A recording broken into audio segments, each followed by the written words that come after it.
Hello. हा बोला. Bhim panther उपाध्यक्ष संतोष भालेराव बोलतो सर. हा बोला गो. ओळखलो का? हॅलो. ओळखलो का म्हणलं? हा ओळखलं की, बोला. अहो सरकार ते काय झालं आता परत अजून टाळाटाळी करायला लागला राव. आता ते पोरं उपोषणाला बसली ते. आता टाळाटाळी त्या रोजी शांततेची बैठक घेतलो. हा शांततेची बैठक का झालं, पहिलं प्रत्येक नागरिक घेऊन गावातले प्रत्येकाला बोलवलो. हा मग त्या रोजी काय थोडे लोक आपण असं प्रत्येक नागरिक म्हणून सगळ्या गावातून एक 65 लोक अशी यादी काढलो होतो. प्रत्येकाला घरपोच देऊन त्यांना निवेदन देऊन म्हणजे नोटीस फिरवून सह्या घेऊन या भाऊ आपण आपला पण भेटू म्हणून सांगितलो. हा मग त्या रोजी थोडे लोक एक 10-12 लोक आले. हा मग त्या रोजी असं ठरलं की आल्या रोजी बाबा सगळ्यांना सांगितलं ते ह्याने नवनाथ मामा गायकवाड आलते आणि ते अभिमन्यू सर आलते. मग त्यांनी म्हणले काम करा, जिंजीने अर्ज दिले एक हे लावा, ग्रामसभा लावा आणि ग्रामसभेत विषय पूर्ण दौंड घेऊन गावालाच बोलावा म्हणले. ठीक आहे बाबा बोलू, तर आपण तारीख काढू सोमवारी किंवा मंगळवारी. म्हणलो ठीक आहे आपण मंगळवारी तारीख काढून ठरवू म्हणून सांगितलं तर लगेच म्हणलं म्हणजे पण नाही आमचं निवेदन घ्या, लगेच उपोषणाला बसणार. म्हणलं सुट्टी आहे, लगेच दम खावा. आता शनिवार बंद आहे आणि रविवार तर बंद आहे. नाही तुम्ही लगेच निवेदन घ्या. निवेदन दिलं आणि लगेच उपोषणाला बसलो. अहो मग आता तुम्ही टाळाटाळ करायला लागल्यावर कसं आता करणार? आता त्या रोजी त्यांनी समोर टाळाटाळ काय शांती कमिटीची तर बैठक घेतलो की नाही आम्ही विचारा. पोलीस फोर्स बोलवलो, सगळेच एक बरं काय त्यांचं होऊ द्या म्हणून सांगितलो. पण आपण गावात वादविवाद होते म्हणून पुन्हा इतर लोकांना बोलवलं नव्हतं. प्रत्येक नागरिक प्रत्येक समाजाची 4-4 माणसं आपण काढून बोलवतो सगळ्याला. मला काय म्हणायचं आहे, तुम्ही आता ती मागे 29 तारीख म्हणलो, त्याच्या आधी 17 तारीख, त्याच्या आधी 15 तारीख 29 म्हणलो, 31 2 तारीख तारीख ठरली. म्हटलो. हा 31 तारीख ठरली. 31 तारखेला शांततेची बैठक घेतलो की, पण लोक झाले नाही. त्याला मी काय करू सांगा. मग तरी म्हणलं आपण मग आता ही परत प्रकरण असंच ठेवायचं का सांगा बरं?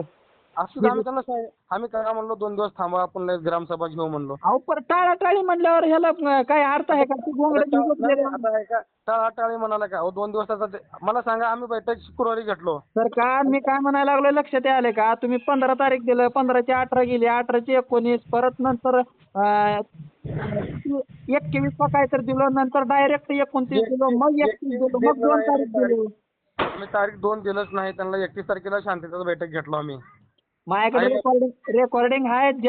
ज्या दिवशी तिथं ह्याच्यामध्ये डाळीमध्ये प्रकरण झाले का नाही, त्या दिवशी पासून माझे काहीतरी 100-150 कॉल असतील. त्या पोलीस प्रशासनाला बी ते ओमदादा टिकंबरेला बी सगळे. तुमचा नंबर नव्हता, नंतर भेटला तुमचा नंबर. हा पण माझी कंपल्सरी पूर्ण तिची डेक एकदम जबरदस्त माहिती मला भेटल्याशिवाय मी तुम्हाला बोलता का सांगा बरं? तुम्ही मला तर वाटायला लागले बघा, तुम्ही आजचं उद्या, उद्याचं परवा असं ढकलत तुम्हीच ढकलायला लागलाय असं वाटायला लागले बघा मला. ढकलाचा आमचा काय विषय हो? ढकलाचा आम्ही शांततेचं काम अहो म्हणले लोक सरकार, शांततेचं बैठक प्रथम नागरिक आहात. आम्ही प्रथम नागरिक आहोत. पण गावगाड्या आपल्या गावातल्या गावात मिटल तर कशाला म्हणून आपण त्यासाठी प्रयत्न शांततेचं बैठक घेऊ बाबा, सगळ्या समाजाचे प्रत्येक नागरिक घ्यावं. बैठकीमध्ये निर्णय लावायचा ना सर. आता तुम्ही परत अजून त्यांना 2 दिवसावर ढकलो. महाग बी उपोषणाला बसले होते ते आमचे काय त्यांचं नाव बाबा झाकडे सर आले आणि त्याने काहीतरी समजूत हे करून त्यांना परत उपोषण सोडायला लावले. परत आता आज अजून बसले ते सकाळपासून. जर उद्या पोरावाला जर काय जर झालं तर आम्ही हे विषय आज मी वरिष्ठाला पूर्ण पत्र काढून मी तहसीलदार साहेबाला पुन्हा पंचायत समितीला जे आमच्या कोणाचे प्रोसेस मी सगळं केलं बघा. ऐका माझी कळकळीची विनंती आहे किंवा धमकी समजा, मला काय देणं घेणं नाही. मी काय म्हणालो, उद्याच्या उद्या ग्रामसभा घ्या संध्याकाळपर्यंत. काय असेल ते उद्या दिवसभरात दौंडी द्या आणि काय ते म्हणजे 2च्या नंतर किंवा कधी ग्रामसभा घेता येते तसं काय त्याचा ठराविक नियम नाही. लवकरात लवकर ग्रामसभा घ्या आणि त्याच्यावर काय ते निर्णय लावा. नाहीतर आम्हाला मग आमच्या परीनं करता येते बघा आम्हाला सगळ्या गोष्टी. तुम्हाला 1000 वेळेस सांगून मरदा तेच रडगाणं ते आम्ही तेवढा एकच मुद्दा बघायचा का दुसरे बी मुद्दे बघायचे सांगा बरं? आता आम्ही त्यांना सांगितलं 2 दिवस थांबा, नोटीस अहो, काढता 2 दिवस म्हणून. आता त्या 2 दिवसाला लावा. आज किती दिवस आला आता ही प्रकरण. अहो शुक्रवारी शांततेचं बैठक घेतला आम्ही. शुक्रवारी नाही आम्ही लगेच तर सोमवारी, पण आज तर काढला तर उद्या लगेच 1 दिवस थांबून म्हणजे आम्ही ग्रामसभा घ्यावं. सकाळी नवनाथ मामाला बोललो, अभिमन्यू सरला बी बोललो. ते तुमचे लोक नाही आले त्याचा ह्यांचा काय दोष आहे सांगा बरं? ज्याला गरज आहे त्यानं यायला पाहिजे का नाही? मग हे आता नको त्यांनी- मग तुम्हाला काय करायला लागलं ते लोक काय म्हणले, ज्याने अर्ज गेले सगळ्याला घ्या एकबार विचारा म्हणले. ऐका, तुम्हाला पुढे करून ह्याने मागून काहीतरी पिना मारायला लागले ते ऐका, ही गोष्ट लक्षात ठेवा. आम्हाला पुढे होण्याचा विषय नाही, आमचा पुढे होण्याचा आमचं काय, मग आमचं तुम्ही का उद्दिष्ट बरं काय पुढे चाललंय? होण्याचं सांगा मला. तुम्ही तुम्ही प्रथम नागरिक आहो, तुम्ही निवडून आलो, तुम्हाला एका मतानं त्याने निवडून आणून दिले, ते तुमच्या नाही, एका आम्ही- सुद्धा गाव येत नाही का ऐका, सांगा बरं? प्रथम नागरिक एखादा एका समाजाचा विचारायला असतं, आम्ही त्याला काय तर निर्णय सांगितला असतो. आता 11 अर्ज आले त्याला सगळं पूर्ण गावगाड्यावर विचार करावा लागणार आहे अहो, की मग नाही. त्या 11 आई भवाड्यावाला सांगा ना, माझ्या डोसक्याची मंडई करू नका म्हणून, नाही तुम्ही डाळिंब पेटवायला लय वेळ लागत नाही बघा. आमचं अजून क्रेडिट बघाय नाही तुम्ही. आम्ही पार ते कान्हेगावचं प्रकरण पार इथून तिथून इस्तू लावून टाकलो होतो, त्या ह्याचा आक्षेप आलेला ते प्रकरण. माझ्या जागेत तुम्ही राहिला असतो, एखादा समजा एकच अर्ज आला असता, विशेष वाढत नसताना पुढला तर ते 11 सांगायला लागलो ना, त्या 11ला लावा घोडे, मी सांगायला लागलोय. आता उद्याच्या उद्या ग्रामसभा नाही जर घेतलं तर मग परवा दिवशी पूर्ण जाळून टाकता बघा सांगायला. इथून तिथून चकचक रस्ता रोको पूर्ण, इथून तिथून मी टायर बियर जाळता बघा. आता लास्ट सांगायला लागलो तुम्हाला. आता तुम्ही उगा प्रथम नागरिक आहो, सरपंच आहो म्हणून या गोष्टी बोलायला लागला. आता त्या काय त्याचं नाव, त्या घालायला बी फोन लावतो त्या ग्रामसेवकाला. कुठवर हे ऐकून घ्यायचं. आता आमच्या पोराला काय उद्या जर समजा कमी जास्त झालं, मेले, तर त्याची जबाबदारी कोण घेणार आहे? तुम्ही आज उद्याचं परवा असं करत करत आता महिनाभर घातला हे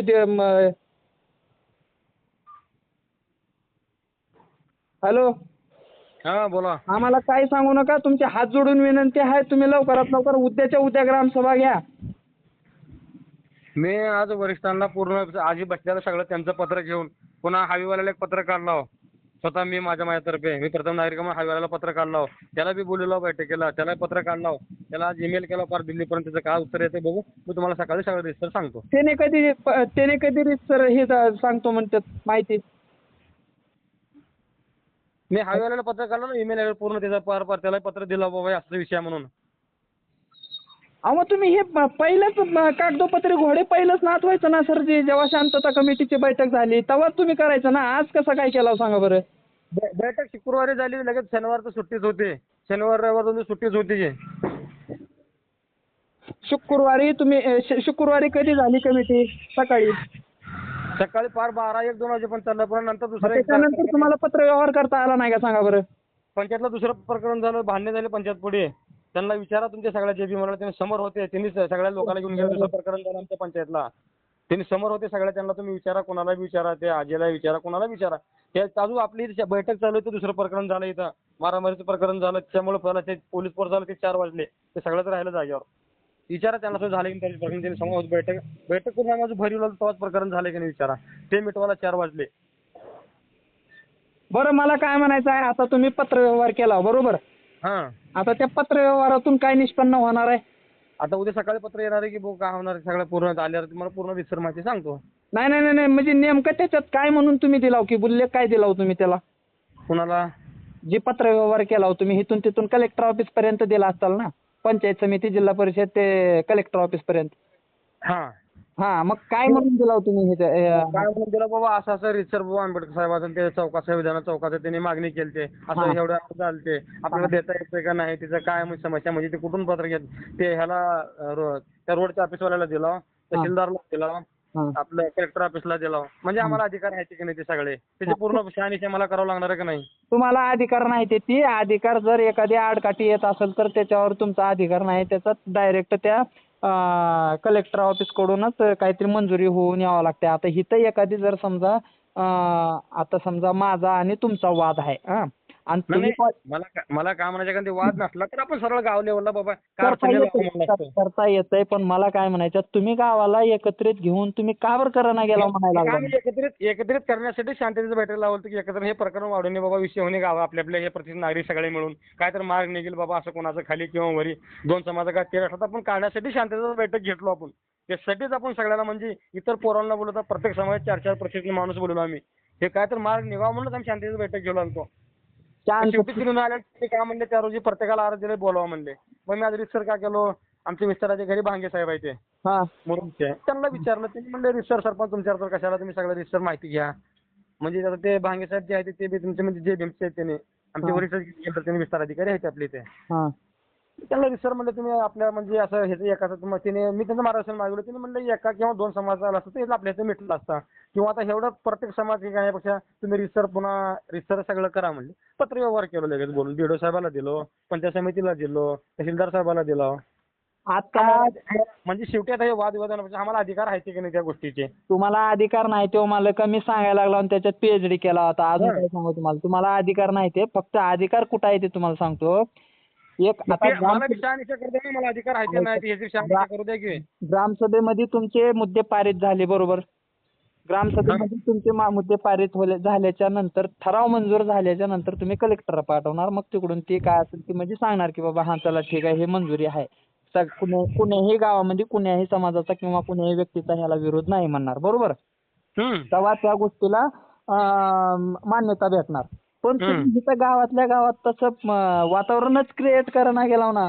वातावरण क्रिएट करण्यासाठी शांततेची बैठक घ्यावं लागतं. शांततेची बैठक घेतली सुद्धा ती सांगायला लागला. शांततेची बैठक घेऊन सुद्धा तुम्ही नंतर त्या लोकांना का बरं घेतलं नाही. ते 11 लोक होते ते ज्याने अर्ज टाकलेत मग त्यांचे अर्ज द्या जाळून आणि जे लोक लढायला लागले त्यांच्यासाठी करा ना. आम्ही ते अर्ज दिलेल्या लोकांना बोलवलं होतं ना पहिले. हे वादविवाद होणं कोणा म्हणजे एकालाही बोलवलं नव्हतं. आम्ही प्रत्येक प्रतिष्ठित नागरिक बोलवतो की बाबा हे गावात वादविवाद होणे. तुम्ही मला मागं काय म्हटलं तुम्ही मला ऐकून घ्या. त्यांनी स्वतः का म्हणले की बाबा नवनाथ मामाला विचारा तुम्ही नवनाथ गायकवाडला. त्यांनी स्वतः का म्हणले नोकर सरपंच यांना बोलू नका. बाकीचे पोराला कोण्या बी ह्या बी त्या बी आपण परिचित नागरिक आहेत बसून काय म्हणतात काढू. त्यांना विचारा, त्यांना चर्चा करा. नवनाथ मामा गायकवाड त्यांनी होते. त्यांनी काय म्हणले ह्या तुमच्या जे भीमच्या पोराला बोलू नका म्हणले. पुन्हा त्या आईलाजी होळकरच्या पोराला बोलू नका. आपण प्रसिद्ध नागरिक आहेत बसू आणि काय तर आपण गाव लेवलला मार्ग काढू म्हणले. ठीक आहे त्यांचं ऐकलो आम्ही. आणि कोणालाच आम्ही अर्जवाल्याला एकाला बोलू नव्हतो. विचारा ह्यांना सुद्धा. फक्त नवनाथ मामा, खंडू काका, अभिमन्यू गायकवाड आणि अविनाश मास्तर या चौघालाच बोलवतो तुम्ही विचारा. बाकी कोणाला सुद्धा बोलवू नका. तुमचं आता लढायला कोण आहे ते हे पोर आहे ते बरोबर. नाही प्रतिष्ठित माणसं आता हे प्रतिष्ठित माणसं होते म्हणून ह्यांना घेतलो. ऐका तुम्ही आता आपण शांतता बैठकमध्ये ह्या पोराला घेतलो त्या बी घेतलो. त्यानं कोण नको म्हणणार कोण ते म्हणणार. वादविवाद करण्यापेक्षा आपण प्रतिष्ठित नागरिक बसून बाबा आपलं गावकडे आतापर्यंत चाललंय गुन्ह्या गोविंदानं असंच काय कोण मार्ग निघतं का म्हणून आपण शांततेची बैठक ठेवलो. ऐका सालेगावमध्ये बी असंच प्रकरण झालं होतं. तुम्हाला सांगतो ज्या दिवशी रामप्रतिष्ठा होती त्या दिवशी रामाचा बॅनर लावले होते. मला दुजाभाव नव्हता बघा प्रभू श्रीरामाबद्दल मला अजिबात दुजाभाव नव्हता. पण काय केले बाबासाहेबाचा बॅनर लावून 6 डिसेंबरचा त्याने कचऱ्याच्या ठिकाणी ठेवले. त्या ठिकाणी रात्री 2 वाजता जाऊन मी ती सगळी प्रकरण बघितलं. रात्री सगळ्या पूर्ण म्हणजे सरपंचापासून ते इकडे सदस्यापर्यंत नागरिकांपर्यंत सगळी बातमी रात्री पोहोचवलो. सकाळी 4 तास रस्ता बंद केला होतो सालेगाव मधला. तुम्हाला सांगतो ज्या पोरावानं बॅनर काढले होते त्याच पोरावाच्या हातानं बाबासाहेबाचा बॅनर लावायला लावलो. आणि ज्या ठिकाणी म्हणजे रामप्रतिष्ठा होती त्या दिवशी सगळ्या जगात आख्या देशामध्ये पूर्ण डीजे वजे लावून पूर्णपणे हे जल्लोष साजरा होता. आम्ही साधा बॅनर लावू दिलो नव्हतो. याचं कारण काय माहितीये का. फक्त चुकीचं केलं तुम्ही चुकीचं. मग तुम्ही जी पोरं लढायला लागली त्या पोरावाला जर तुम्ही समोर घेत नसेल तर मग तुम्ही कोणत्या भावनेनं तुम्ही हे करायला लागलाय सांगा बरं. हे वातावरण आपण गाव लेवलला शांतता बैठक घेतलो. माझं वय लय नाही. माझं मालक 27 वय आहे. माझी तुमच्यापेक्षा बी माझी ही कमी आहे वयाची आणि बुद्धिमत्तेची बी तुमच्यापेक्षा कमीच आहे. पण मी बोलताना सगळ्या गोष्टीचा विचार करून बोलत असतो. त्याच पद्धतीनं आपले पोरं बी आहे ते समजदारपणाने घेणारे आहे ते पोरं. त्या पोरावाला तुम्ही बोलून घ्यायला पाहिजे होतं. तुम्ही त्या पोरावाला का बरं घेतलं नाही. प्रतिष्ठित नागरिक ठीक आहे. प्रतिष्ठित नागरिकांना पण घ्या ना. पण ह्या पोरावाला काय त्यांना विचारून घेतला. विचारा नवनाथ मामा पहिल्यापासून होते. त्याने आंदोलन करताना नवनाथ मामा होते. सोडताना बी त्याने होते. त्या नवनाथ मामानं अंगावर तेल ओतून घेतला होता का मला सांगा. नवनाथ मामानं पेट्रोल ओतून घेतला होता का नाही. ज्या पोरावानं बाबा खरंच ह्याच्यासाठी लढायला लागले ते त्या पोरांना घ्यायला पाहिजे होता ना तुम्ही. त्यांना घेऊन सांगायचं त्यांच्या समोरच काय असेल ते. म्हणजे तुम्ही समजा आता कदाचित मी म्हणेन की बाबा तुम्ही नवनाथ मामाला तुम्ही लाच दिला 4-5 हजार रुपये दिला आणि त्याला मॅनेज कर म्हणून सांगितलं. जे खऱ्या अर्थानं लढायला लागले त्यांना समोर घ्या ना तुम्ही. मग ग्रामसभा घेऊ ना आता 2 उद्या बघू सकाळी काढायला जातो नोटीस. कारण उद्या कसले परिस्थिती पोरावाला जर काय जर झालं माई शपथ मी सांगतो तुम्हाला बाबासाहेब शपथ खाऊन सांगतो मी तुम्हाला पूर्ण जाळीन बरं का. तुम्ही अजून आम्हाला ओळखायला नाही. मी रिसर सगळ्या वरिष्ठांची माहिती मागवली. काय असो आम्हाला देणं घेणं नाही. आम्ही कागद फिक्त बघत नसतो. आमच्या पोरावाला जर काय झालं तुम्हाला मी विनंती केलं होतं मागं हात जोडून पाया सुद्धा पडलो होतो. नाही तुम्ही विनंती केलो पण मला शांतता कमिटी आता सगळं गावगाडा घेऊन चालावं लागणार ना. शांतता कमिटीमध्ये तुम्ही प्रतिष्ठित नाही, नाही, नागरिकांसोबत मला तुम्ही सांगा ना, पण मला पूर्ण गावगाडा घेऊन चालावं लागणार ना. अहो मायबाप तुम्हाला अजून बी तेच सांगायला लागला हो, जे पोरं लढायला लागले ते त्यांना मला पण काय घ्या ना. म्हणायचं, आमच्या गावचं जे वातावरण आहे आपल्याला दूषित होऊ दिले, मग सगळा गावगाडा घेऊन सगळ्याला सोबत घेऊन चालावं लागणार ना. 2007 मध्ये एकुर्ग्यामध्ये असंच प्रकरण झालं होतं. त्या टायमिंगला सगळ्यात पहिल्यांदा हा डाळिंबचा समाज पेटून उठला होता. तुम्हाला सांगतो तुमच्या माहितीसाठी. एवढा सज्जन समाजात कधीही डाळिंबमध्ये असा प्रकार घडलेला नाही. ऐकून घ्या, आतापासून आमच्या गावात काय झालं नाही आणि अहो, मी सांगायला लागलो ना, मी सांगायला लागलो तुम्हाला तुमच्या आधी. डाळिंबमध्ये असा प्रकार कधीच झालेला नाही माझ्या बघण्यात. कधीच झालं नाही. माझं वय आहे 27, 5 वर्ष सोडा वरचे. 7 वर्ष सोडा, 20 वर्षाच्या कालखंडात कधीच झालं नाही का डाळिंबमध्ये असा प्रकार. डाळीमध्ये झाला बी नाही आणि होणार बी नाही. होणार बी नाही मग तुम्ही. काय कोणाला भेटून घेतो. कुठं तर 4 म्हाताऱ्यांना घेऊन तुम्ही असं जर शांतता कमिटी घ्या, कुठं ग्रामसभा घ्या, असं केलं तर हे योग्य नाही बघा सांगायला. चार म्हातारे कसं घेता हो. तुम्ही कसले पूर्ण दौंडी देऊन गावातच घेणार ना, ग्रामसभा घेतलं दौंडी देऊन घेणार ना गावात. भारताचं उज्ज्वल भविष्य जे विद्यार्थी आहेत ना, त्या विद्यार्थ्याला घ्या. जर एखादं कोणतं पोरी असेल तर त्या पोराला बी घ्या. त्याला समजावून सांगा, त्याचं कान पिळा बाबा, असं नाही, असं जरा ह्या मार्गाने चालायला शिक, शांततेने घ्यायला शिक, असं जरा तुम्ही सांगा समजावून. तुम्ही गावचे प्रथम नागरिक आहात. ते उपसरपंचांना बी सांगा, सगळ्या कमिटीला सांगा, सदस्यांना सांगा आणि त्या ग्रामसेवकाला सांगा. जर दुसरा काही हस्तक्षेप असेल तर मग त्याच्यानंतर आम्हाला सांगा ना, आम्ही येतो ना. पण आम्हाला उद्या जर हस्तक्षेपाचा काय विषय नाही, हस्तक्षेपाचा कोणाचा. आपण आपल्या गाव लेवलला विषय वाढवून म्हणून आपण निवांत घेऊन सगळ्या गोष्टी नाही, कोणतं 10-11 सगळ्याचं ऐकून घेतलं. आता मग ग्रामसभा घेऊ. आज मी वर्षाला माहिती मागवला सगळेच. उद्या सकाळी जे माहिती येईल तुम्हाला मी पोस्ट करतो सगळेच. नाही म्हणलं उद्या नोटीस काढून ग्रामसभेचा विषय बघ. उद्या कसल्याही परिस्थिती घ्या बघा. आता मी पोरावाला काय तर जरा विनंती करतो, पण आता ही उगा माझ्या नंतर स्टेटस बघितलं म्हणून मी माझं डोसकं फिरलं परत. आता अजून कोणाला फोन केला ना मी. तर उद्या कसल्याही परिस्थितीत ग्रामसभा घ्या आणि त्याचा काय तो निर्णय लावा. जर होत नसेल तर तसं बी सांगा, मग आम्हाला करता येते दुसऱ्या बी पर्याय आहे की. मी आज वरिष्ठांना पूर्ण माहिती मागवलं. काय आलं तुम्हाला सकाळी पूर्ण सांगतो.